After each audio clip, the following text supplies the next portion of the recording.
Hello everyone, Juxtaposition here. Tonight's video is going to touch on a narrow band of military clandestine black operations that occurred between March 1968 through October 19th, 1970. It's about a 2.5 year window. It's a very active window. I'm already telling you that I'm sure I missed quite a few murders and operations that I'm unaware of and or glossed over. But I'm focusing on 10. I'm going to give you my top 10 within that 2.5 year window. And I'm going to run them down kind of quick like a bunny rabbit because I know your time is valuable.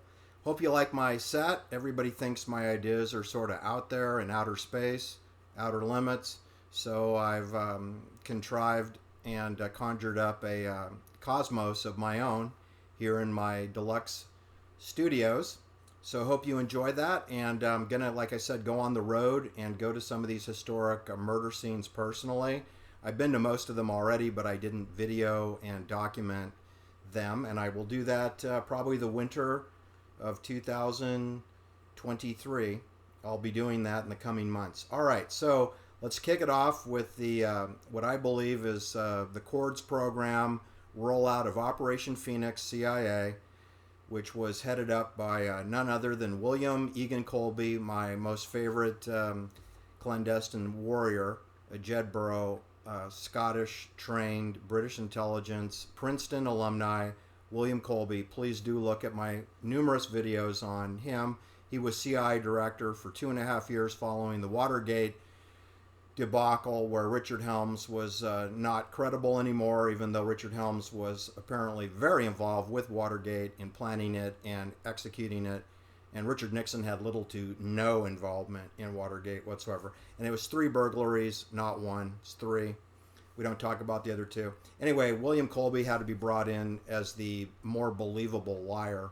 Liar, liar, pants on fire is what CI directors are. So if you see a CI director on television, just turn the channel because you're not going to get any factual information out of them.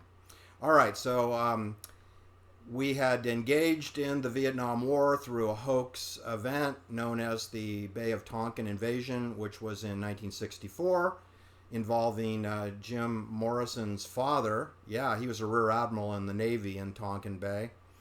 And he's the one that confirmed that there was an attack by plywood boats of the North Vietnam Navy, which of course they didn't have a Navy and they didn't really have any ships. They had some plywood boats.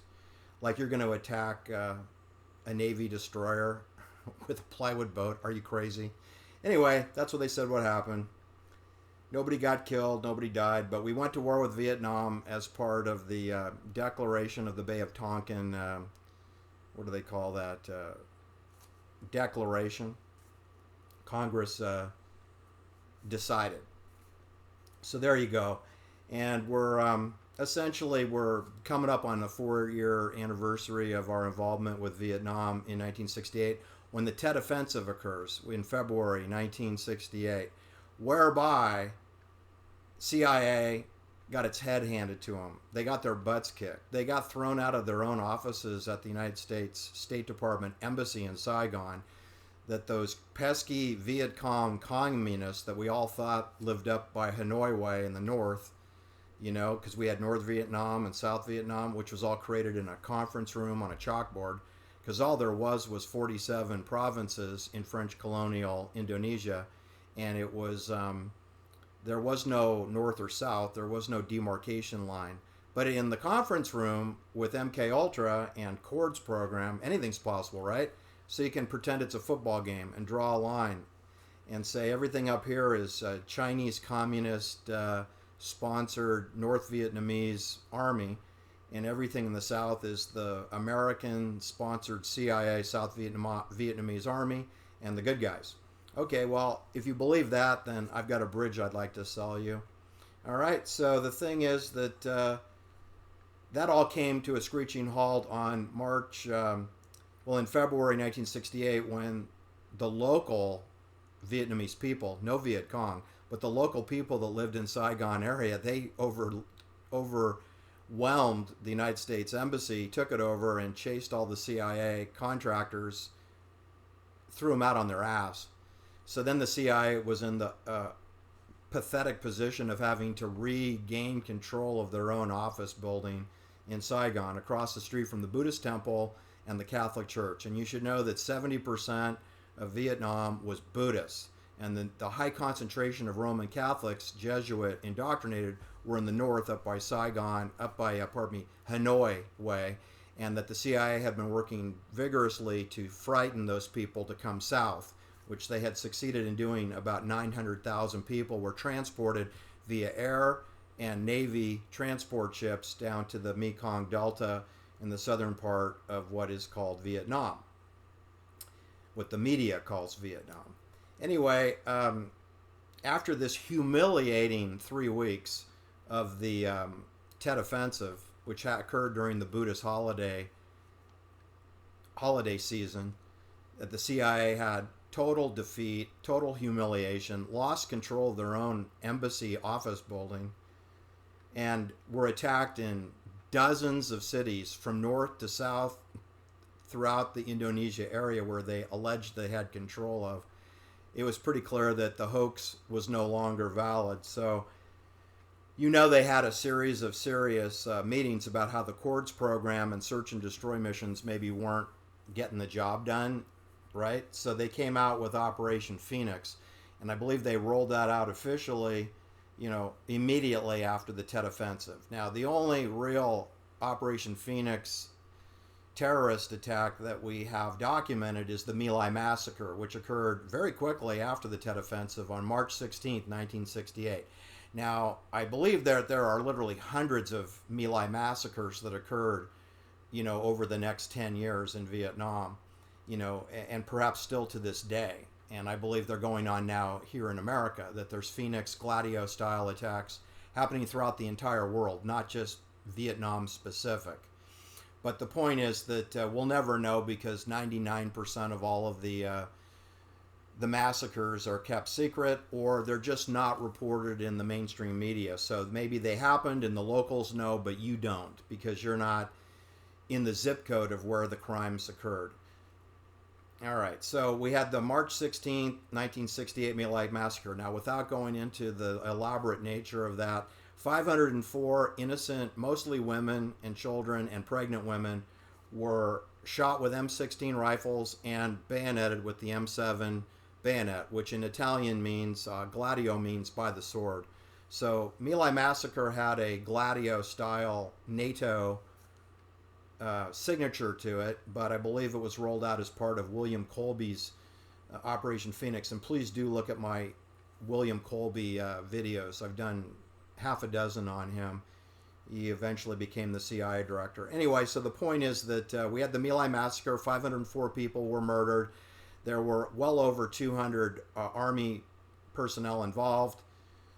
Perhaps 70 of them went into the hamlet, aka the villages of My Lai, which I believe was at least 3 hamlets.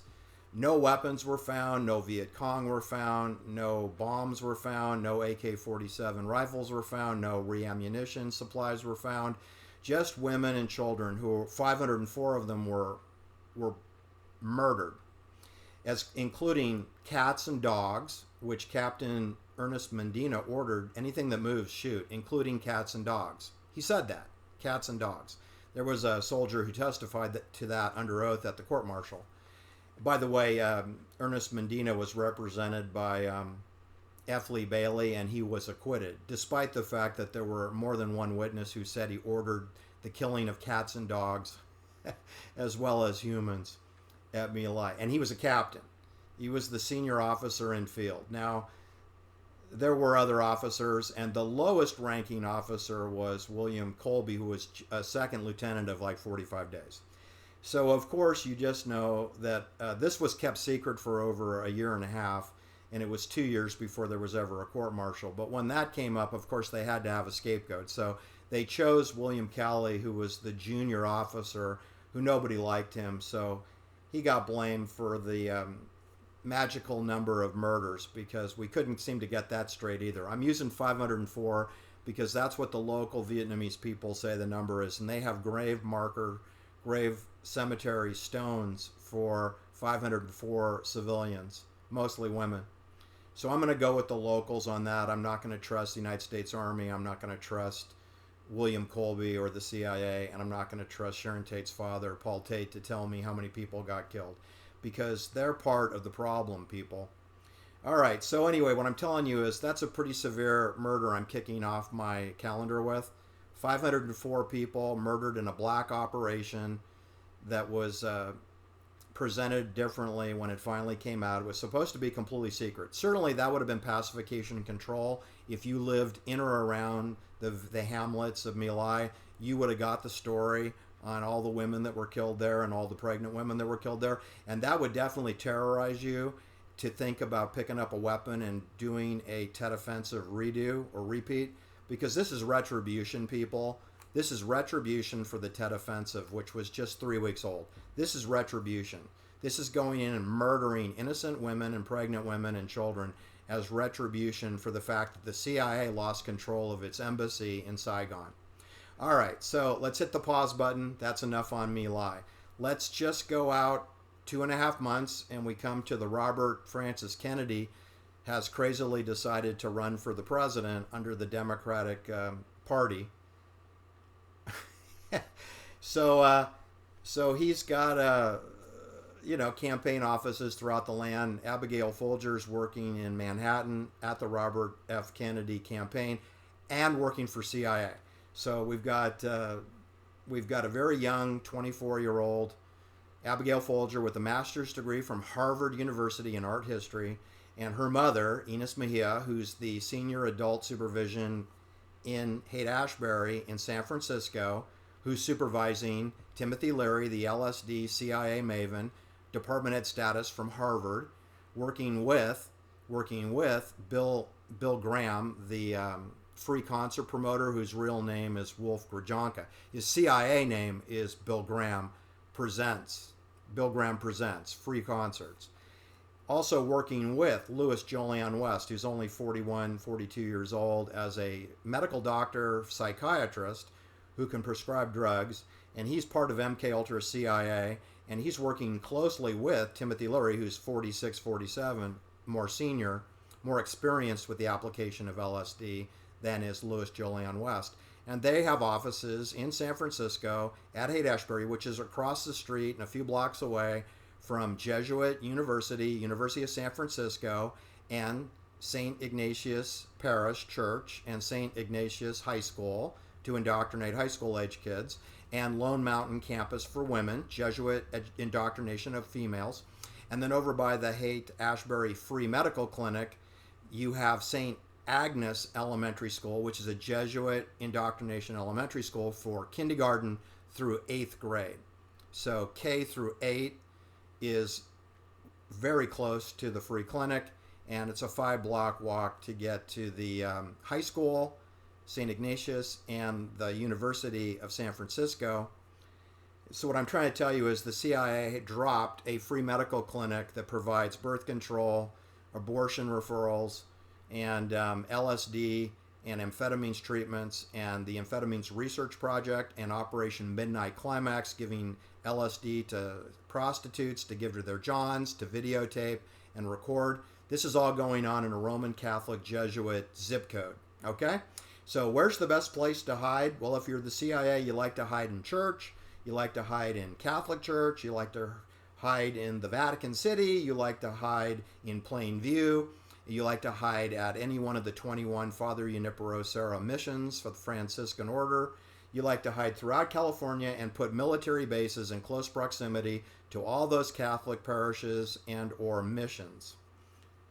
Because there are 4 oaths that you have to take as a Jesuit: chastity, obedience, poverty, and world mission. World mission. That's why they call those military encampments missions, because it's part of the indoctrination of the locals. Colonialism is a form of world mission, indoctrination and destruction of the local cultures. Does that sound anything like COVID?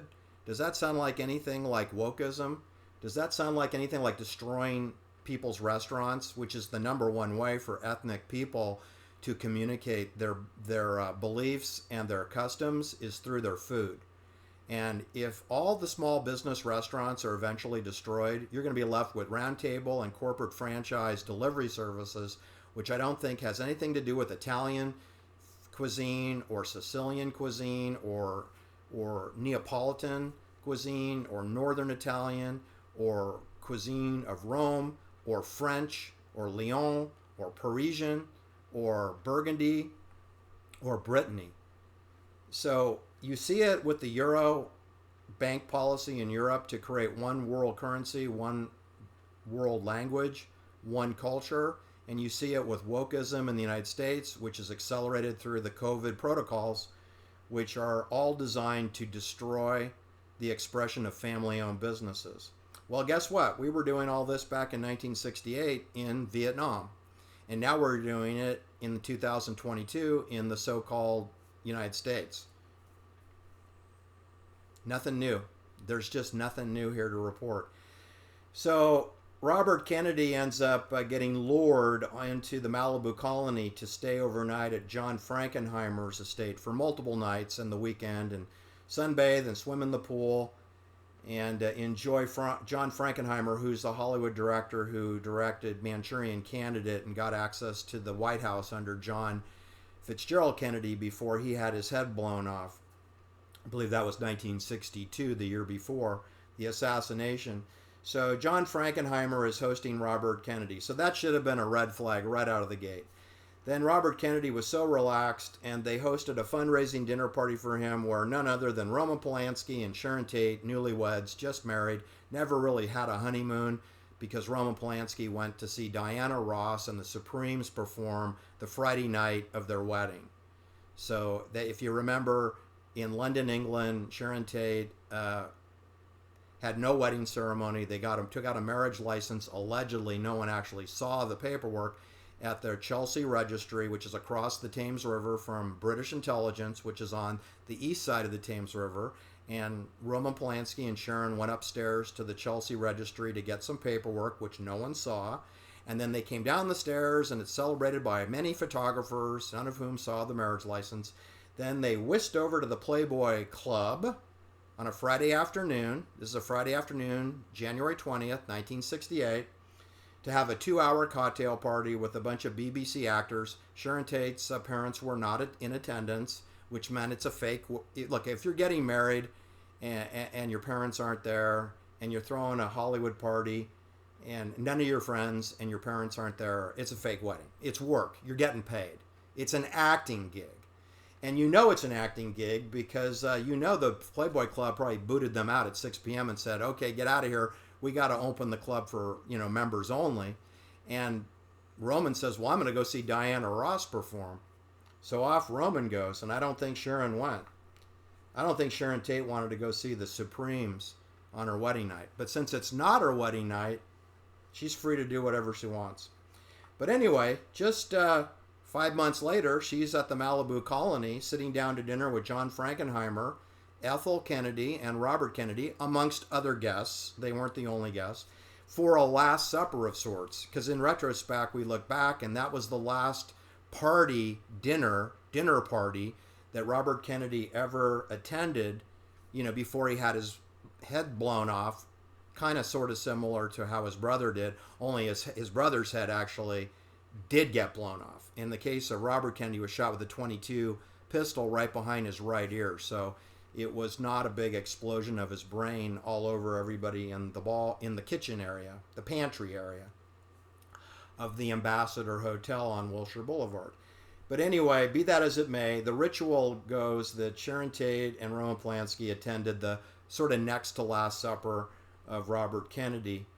And then on the fateful Tuesday, primary day, which was June 5th, 1968, John Frankenheimer volunteers to drive Robert Kennedy to the Ambassador Hotel. Now, Robert Kennedy preferred to have the media come to Malibu, and he would conduct his interview at the gated colony or outside the gate by the sentry, the guards.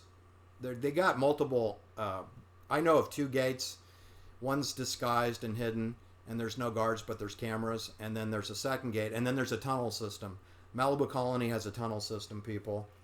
And anyway, I won't get into that, but that's a tunnel system also. So I'm not pretending that there's just two gates. I believe there's multiple ways to get in and out of the Malibu Colony without being seen.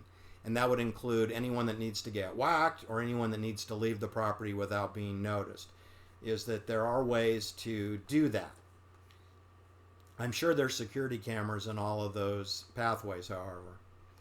So what I wanted to tell you is that the media hemmed and hawed and said, oh no, we can't haul our heavy cameras out to Malibu, it's too far. Please come to the hotel.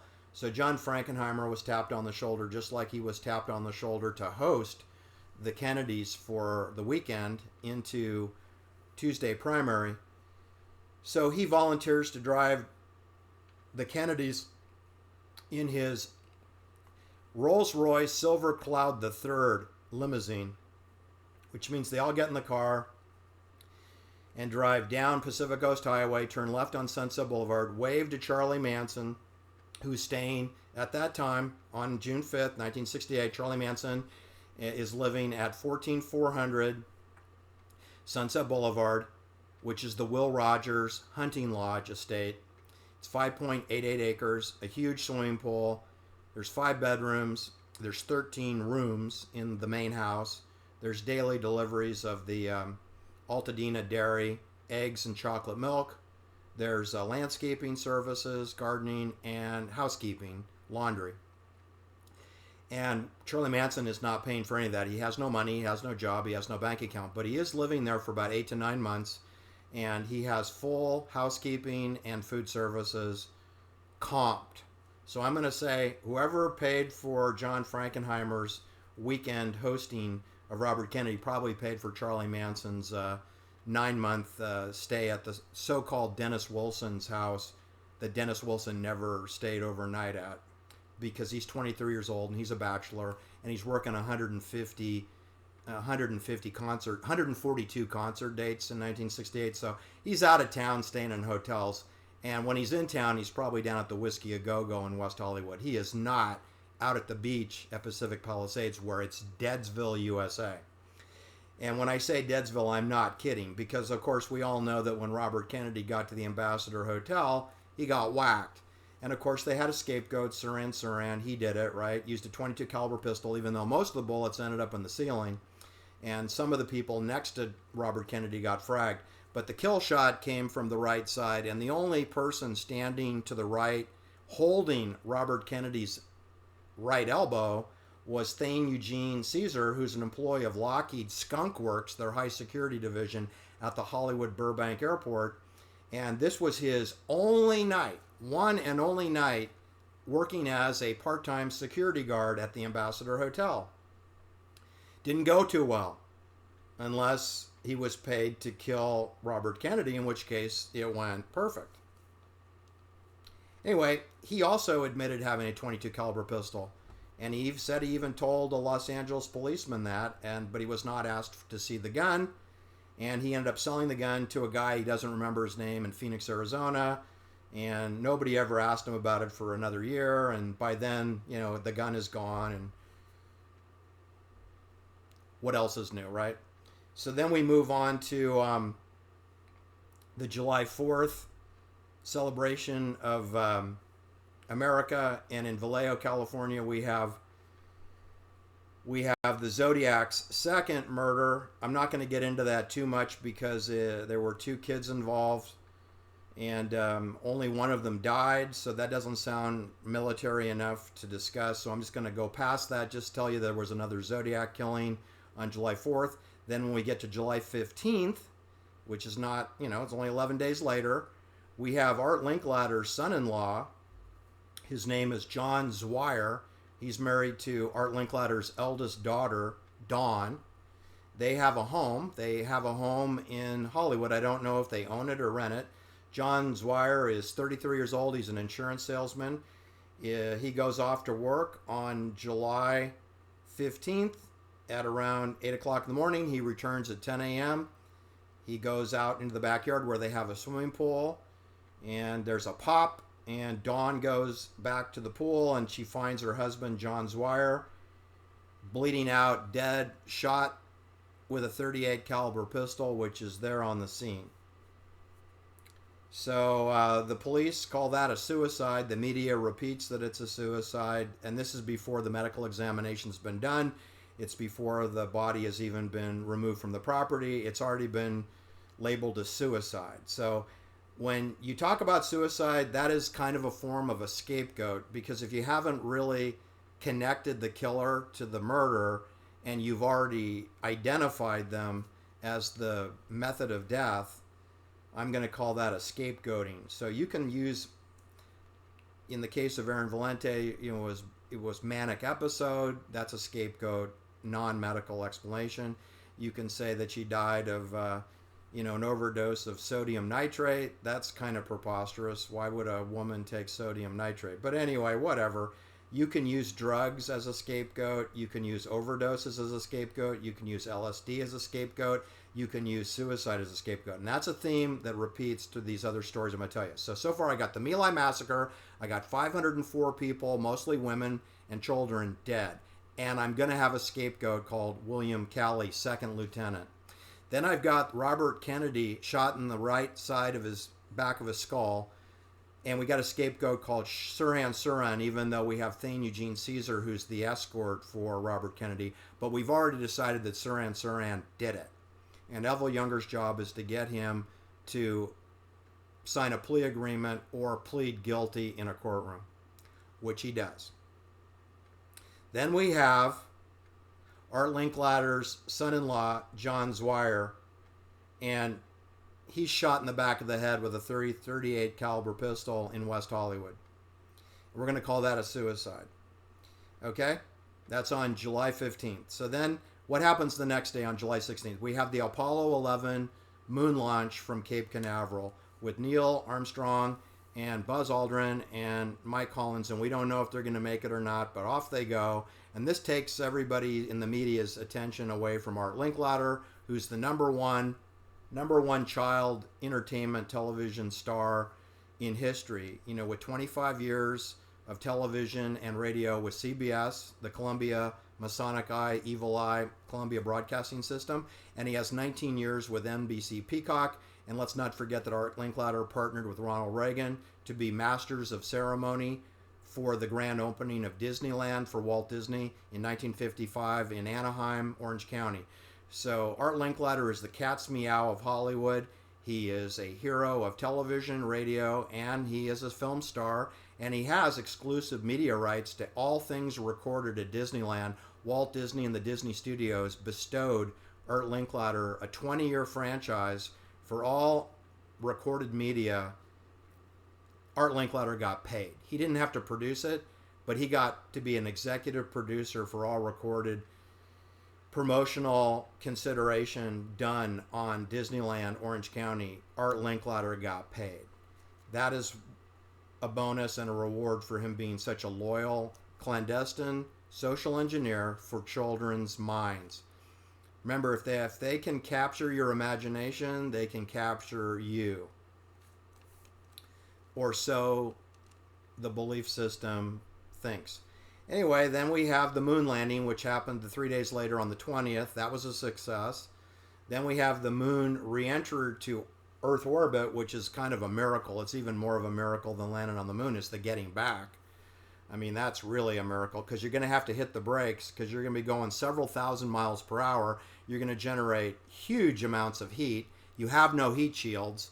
So if the space shuttle can't get down from 80 miles up, how the heck is this little tin can the size of an F-150 cab for a Ford pickup, how the heck are they going to come from 250,000 miles out and burn through the entire Earth's solar system protective layer, and then deploy 3 SR-71 parachutes, which you couldn't fit one of those inside that capsule.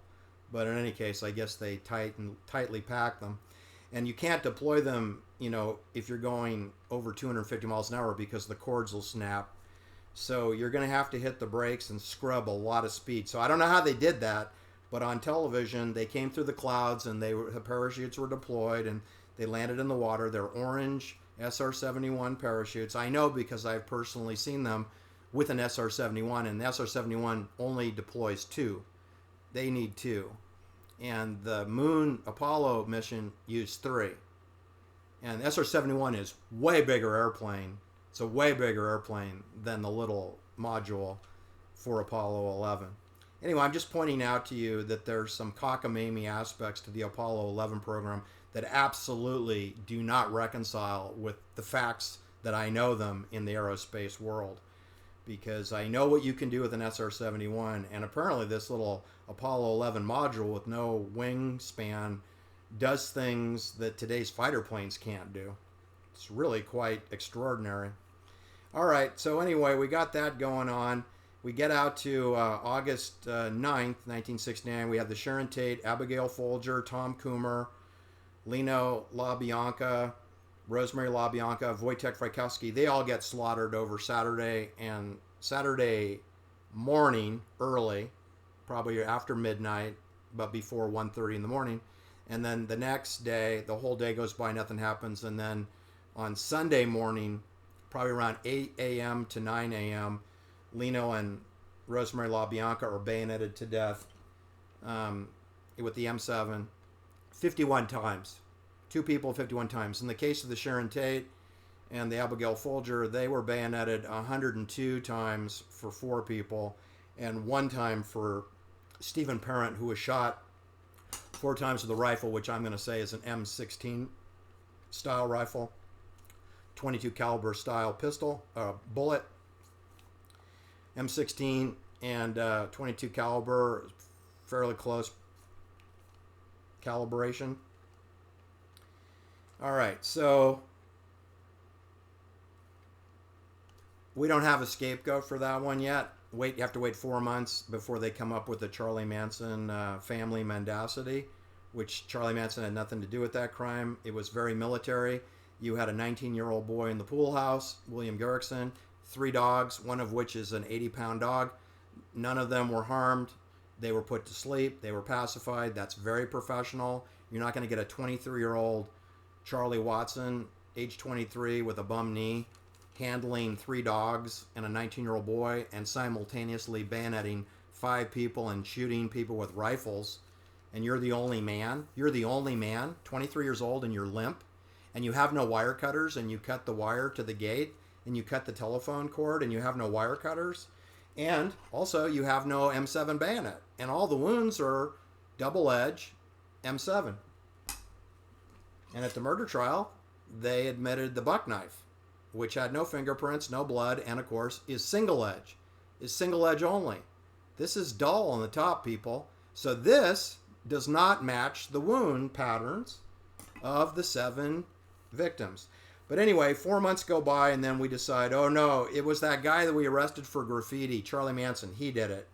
So then we had the crazed cult family that had been sheep-dipped over the last year by the CBS television studios, because they even housed the girls at 13158 Chandler Boulevard, and had Grandpa Munster drop his kids off for babysitting there, because they had 3 houses. And by the way, it's 3 addresses. I just gave you the primary address. There's 2 other homes. One's actually not on Chandler. It's around the corner. And 2 of the addresses are on Chandler. One of the addresses on the side street, cul-de-sac. And you'll find that all my videos, I find there's always a safe house or houses, plural, next door to where a crime is being committed. They always have staging properties. And that is even true in the sheep dipping. They have staging properties for when you're sheep dipping. You're creating a scapegoat. Angela Lansbury's daughter, age 16, she stayed overnight there also. She was cast as part of the Manson family. Angela Lansbury. Go check it out. Don't rely on me. All right, so then whilst we're trying to figure out who to blame on the Sharon Tate murder, before we chose Charlie Manson, Art Linkletter's youngest daughter, Diane, age 20, she gets tossed out of her apartment on the 6th floor of the Shoreham Towers onto the sidewalk at North Horn Avenue, right across the street from 1211 North Horn Avenue, where Ed Durston lives along with Connie Monti. and she's 31 years old, and Ed Durston's 27 years old, and Ed Durston is baking cookies with Art Linkletter's daughter, age 20, on a Saturday morning at 9 o'clock in the morning. Ed Durston's helping her bake cookies, and then she takes a flyer down to the sidewalk and is killed. Then this is devastating for Art Linkletter, who then pays for the memorial services but cannot attend. He's still in recovery for his son-in-law, John Zwyer, who just passed away 2 months ago. And here we go again with his youngest baby daughter. He has 5 children. This is the baby. And she does a face plant into the sidewalk on North Horn Avenue. So Art Linkletter and Lois, his wife, they go to Lake Tahoe. They pay for the funeral service. Ed Durston and Connie Monti attend the service. They return on Wednesday, October 8th, to their apartment at 1211 North Horn, the scene of the crime. And Connie goes up to her bedroom where she takes sleeping pills, goes to sleep, and doesn't wake up. So there's another dead woman across the street from another dead woman, Diane Linkletter. Now we have Connie Monti dead, and we got Ed Durston involved with both of these because he's the neighbor in the apartments at 1211 North Horn, and he was in the kitchen baking cookies with Diane Linkletter when she died. You staying with me here? All right. So then we decide Charlie Manson did it. And then we have a indictment of him and the girls based on suborned perjured testimony of sugar babies that are in the all-women jail, the Sybil unit of the Los Angeles County Jail. And there were actually, I believe, 5 women who were willing to participate. They ended up with 3 at the trial. So they deleted, I guess, 2 of the women. Only one of the women was the cellmate for Susan Atkins, and nobody knows the name of that person. I know the name, and I have it in my notes, but nobody knows who that woman was. But she was actually the person who shared the toilet with Susan Atkins, so she would be actually in the best position to know what Susan Atkins said or didn't say. But they want to go with the Virginia Graham sugar baby and the Veronica Ronnie Howard suborned perjury get out of jail free card, who were not the cellmate of Susan Atkins and would have spent only a few minutes with her, or maybe 30 minutes with her maximum. So we hit the pause button on that, and the CIA gives us a little bit of a respite. We get out to February 17th, 1970. We have the Jeffrey MacDonald, Fort Bragg, North Carolina massacre of his wife, Colleen, and his 2 daughters, one who's an infant daughter, I think she's 6 months old, or 1 year old, and then a 4-year-old daughter, and they're all bayoneted to death. And I'm going to say M7 bayonet, but I do not have the medical exam, and I can't guarantee that. I can tell you that no murder weapon was found on the property. A ice pick and a paring knife were found in the backyard of the Jeffrey MacDonald officer house on the open campus of Fort Bragg, where officer housing was. Neither the ice pick nor the paring knife comport to the wound pattern that's been described to me for the 3 victims. And there's over 62 puncture wounds which comport to a bayonet. I'm going to say it's an M7 bayonet since you're on an Army base. And this is standard issue for Army soldiers. But it could be a Ukrainian bayonet. There's other types of bayonets that are double-edged. All right, so there is an Article 15 court-martial for Jeffrey MacDonald. He is found innocent, or the charges are insufficient to be pursued. So it's also recommended by the court that they pursue 3 men and a 19-year-old female who were described by Jeffrey MacDonald and who were interviewed by investigators from the Army, that they perhaps were involved with the murder of the 3 women, the 2 little girls and the mommy. So then we get out to where the Manson trial is underway, and we're going through all the crazy fraudulent techniques going on with Judge Charles Older. That's another Charles Older, Flying Tiger, OSS alumni, CIA alumni, the judge, the hanging judge, Charles Older. And we get out to October 19th, 1970, which is about the time that Aaron Stovich, who's the lead prosecutor, not Vincent Bugliosi. Vince Bugliosi's getting donuts and coffee. And Ethel Younger is running the show. And Paul Caruso, who is a Beverly Hills mob lawyer, he's running the show. He handles the witnesses before they go on the stand. There are only prosecution witnesses called. There are no defense presented, no defense witnesses ever called, no prosecution witnesses recalled for direct questioning. No. It's a streamline. They did it. There's nothing to talk about. Dr. Victor Ohta, a medical doctor, eye surgeon, and he has an office in Santa Cruz, which is Spooksville, up by Monterey, Fort Ord, Army Base, Monterey Peninsula. And he's coming home from work early on Monday afternoon, which is October 19th, 1970, because he and his wife, Virginia Tobias Ohta, she's Caucasian. He's a Japanese citizen born in Livingston, Montana, to immigrant Japanese parents. Magically, he ends up going to Northwestern University to get his medical degree. Magically, he goes into the United States Air Force, becomes a major in the U.S. Air Force. He's discharged at age 30 to begin his practice, and goes to Santa Cruz, opens an office there, also opens another office in Gilroy along Highway 101.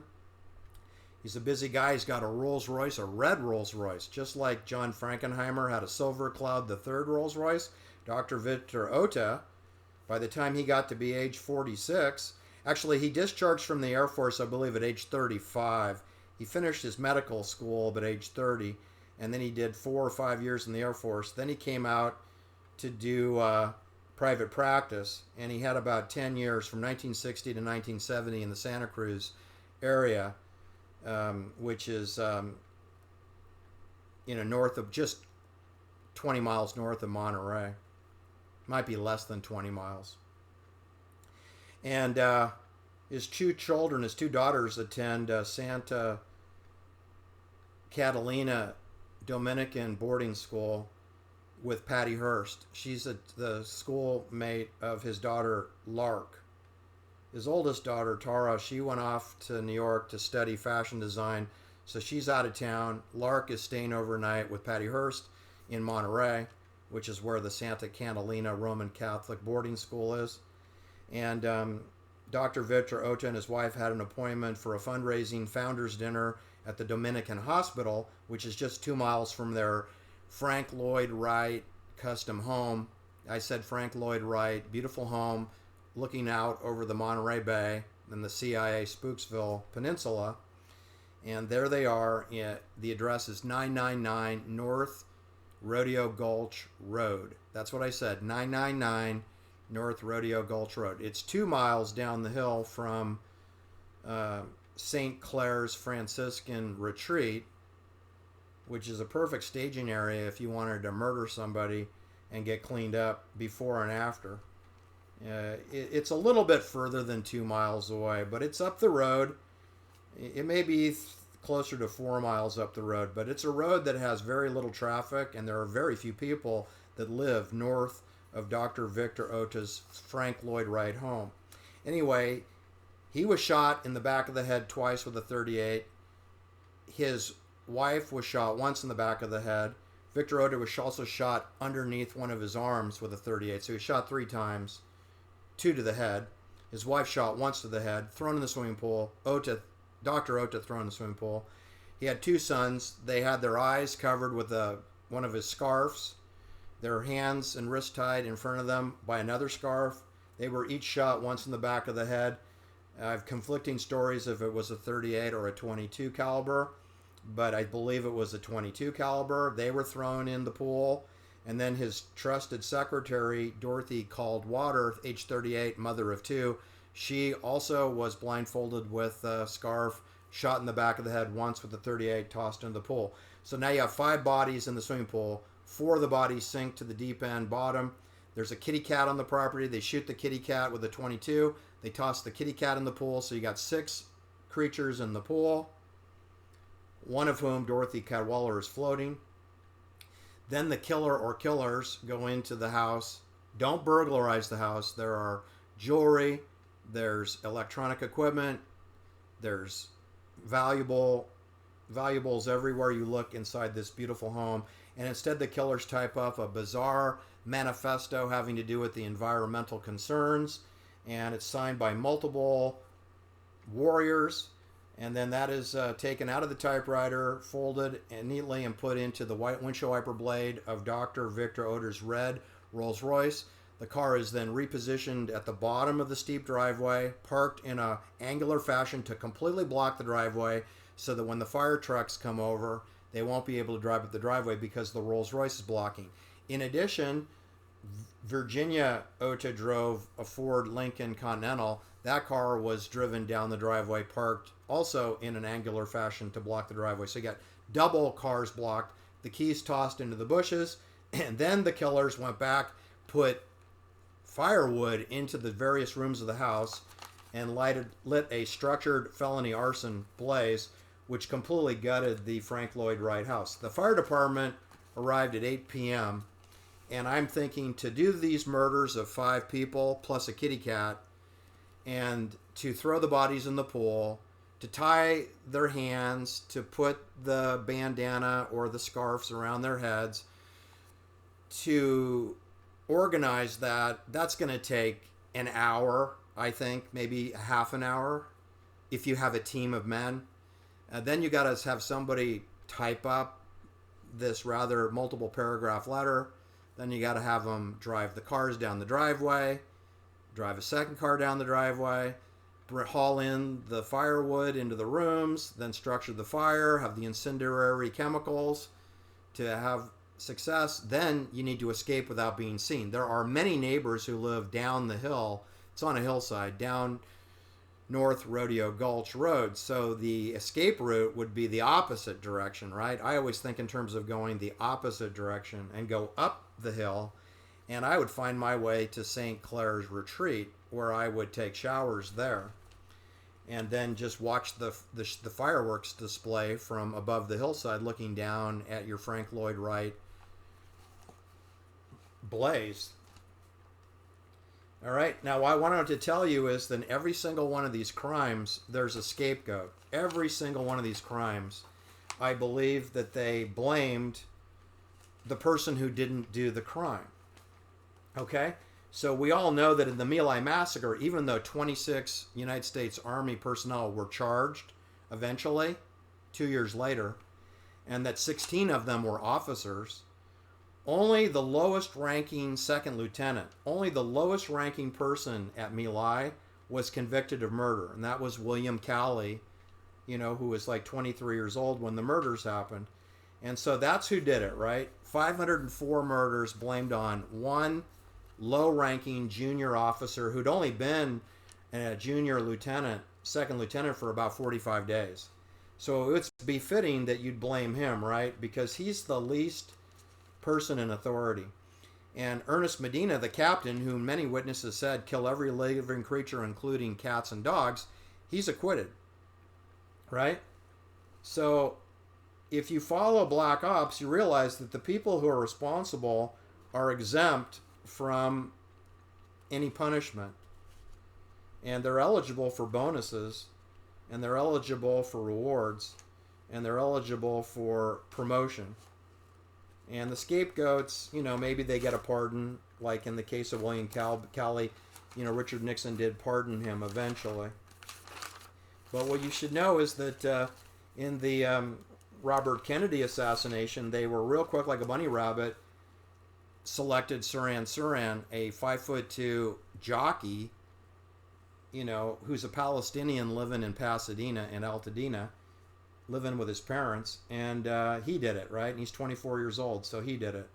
And they completely ignore Thane Eugene Caesar, who works for Lockheed. Skunk Works. Then in the Art Linkletter case of his son-in-law, they just said, oh, John Zwyer, he shot himself in the head with a .38. It's a suicide, right? It's a suicide. So the scapegoat is suicide. And the next murder case I got is the Sharon, Tate, Abigail, Folger. They didn't have a scapegoat for 4 months. Then they decided Charlie Manson did it. He did it, and he told these other kids that have no jobs and no bank accounts, they just got some kitchen cutlery and went out and performed wounds like a military soldier and killed 7 people, but preserved the lives of 5 dogs, because there's 2 dogs over at the LaBianca house, and there's 3 dogs at the Cielo Drive murder scene. So that's 5 dogs and a 19-year-old boy not harmed. So that's a real magic trick, to be a hippie on LSD with a buck knife that you forgot to use, and you didn't kill any doggies, and you didn't kill William Garrickson, age 19, and he doesn't remember what happened. So I'm here to tell you that sounds like a military professional operation with a lot of support, logistical and otherwise. And then Sharon Tate ends up getting buried in the Holy Cross Catholic Cemetery in Culver City, where she signed her 7-year contract with MGM Studios through Filmways. And Abigail Folger, she ends up getting buried in the Holy Cross Catholic Cemetery in Colma, South San Francisco. And then eventually, when her mother dies, she gets buried alongside of her at age 100 in the Holy Cross Catholic Cemetery. That's important because the Victor Ohta family, they all get buried in the Holy Cross Catholic Cemetery in Santa Cruz. And when their eldest daughter, Tara, who was back in New York when they got murdered, she ends up committing suicide on sleeping pills and carbon monoxide gas in the car in the garage, even though she has a 2-year-old little child. And she dies at age 22 by suicide. Then she gets buried in the Holy Cross Catholic Cemetery in Santa Cruz beside her parents and her 2 brothers. So how many people is that, right? So that's 4 Ohtas. You got Dr. Victor Ohta, Virginia Ohta, Tara Ohta, the 2 boys. That's 5. And I got Abigail Folger. I got Sharon Tate. That's 7. Then I got Enos Mejia. That's 8.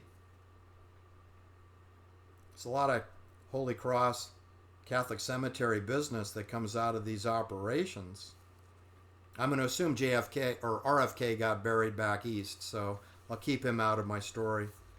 But of all the places in the world that Jeffrey MacDonald rebuilds his life after they acquit him in his court-martial, he's sent to Long Beach to work as an emergency room doctor in Long Beach, which is right there with Terminal Island, Fort MacArthur. That's where Leno LaBianca was trained as a military policeman. That's where Sharon Tate's father was stationed for many years. That's where Sharon Tate's father was given a home in Palos Verdes Estates. That's where Jeffrey MacDonald rebuilds his life until they decide to convict him of the murder of his wife and 2 daughters 9 years later. All right, so I'm telling you that they had a scapegoat for Jeffrey MacDonald, then they reversed it and said, no, you did it. So first they blamed it on the Manson family, unnamed people. Then they, 9 years later, blamed it on Jeffrey MacDonald. So that's 2 different scapegoats. So I don't really know who did it. In the Dr. Victor Ohta, they dug this guy out of a dry creek a mile away and said he did it. He'd only dropped out of society for 3.5 months. They found a .45 caliber pistol. Of course, the murder used a .38 caliber pistol and a .22 caliber pistol, which seems to indicate multiple killers. And because of the elaborate nature of typing and staging and tossing bodies in the pool and killing the kitty cat and throwing the catty cat in the pool, and then repositioning 2 expensive automobiles on the driveway to block the fire department, and then setting a structured blaze in a Frank Lloyd house, I'm thinking that's a team of 10 to 15 guys. But they blamed it on one guy, 24 years old, same age as Saran, who was an auto mechanic who lost his way in life. And he did it, right? And that's that. In the case of the Art Linkletter, Diane tossed out of her apartment, age 20. They said that she was on LSD and she committed suicide. So that scapegoat was LSD or suicide or both. You pick. So that's it. Every one of these 10 events, I've selected 10 military-style murders where every single person on the property that was supposed to get killed got killed, and the only people that didn't get killed were 5 dogs and William Garrickson, a 19-year-old pool boy. But even at the Victor Ohta, they killed the kitty cat like they would at My Lai.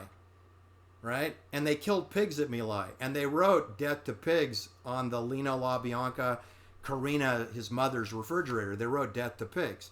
That more or less pertains to My Lai Massacre than it does to the LaBianca household, which, by the way, they were just temporarily house guests there. They weren't living there. And the Straight Satans had 2 homes adjacent next door. Anyway, thanks for listening. That's my point of those 2.5 years. That adds up to 524 people that were murdered by military soldiers. And every one of those incidents involved the media cover-up and the utilization of scapegoats. Every one, 10 for 10. Thanks for listening. Please hit the like and subscribe and tell a friend. Have a great day.